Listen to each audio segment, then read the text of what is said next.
This is Pager.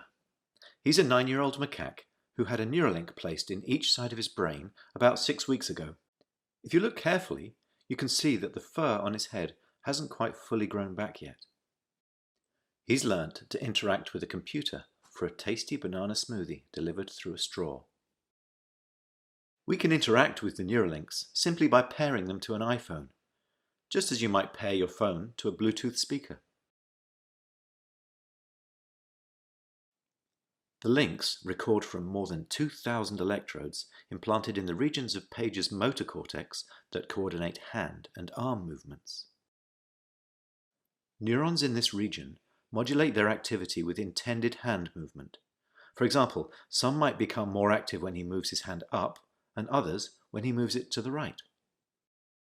By recording from many neurons and feeding their activity into a decoder algorithm, we are able to predict Pager's intended hand movements in real time. First, we calibrate the decoder by recording neural activity as Pager uses the joystick to move a cursor to targets presented on the screen. As he's playing this game, we're wirelessly streaming, in real time, the firing rates from thousands of neurons to a computer.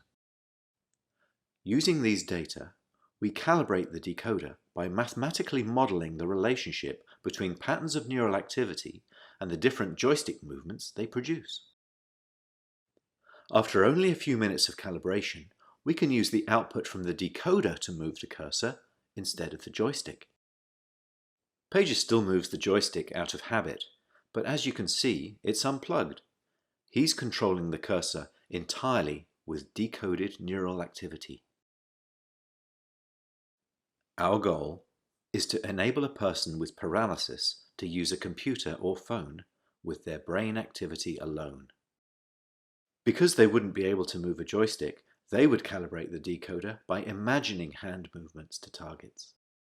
One of the things the Neuralinks allow Pager to do is to play his favourite video game, Pong. To control his paddle on the right side of the screen, Pager simply thinks about moving his hand up or down. We've removed the joystick altogether.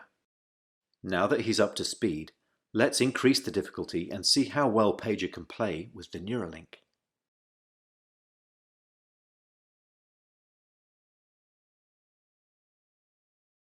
As you can see, Pager is amazingly good at mind Pong.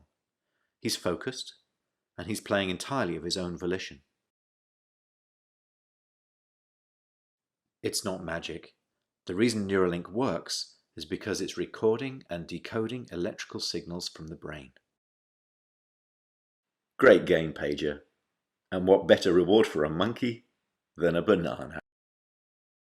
We still have challenges spanning many fields of engineering, so if you're good at solving hard problems and want to change people's lives, even if you've never worked with the brain before, we would love to hear from you.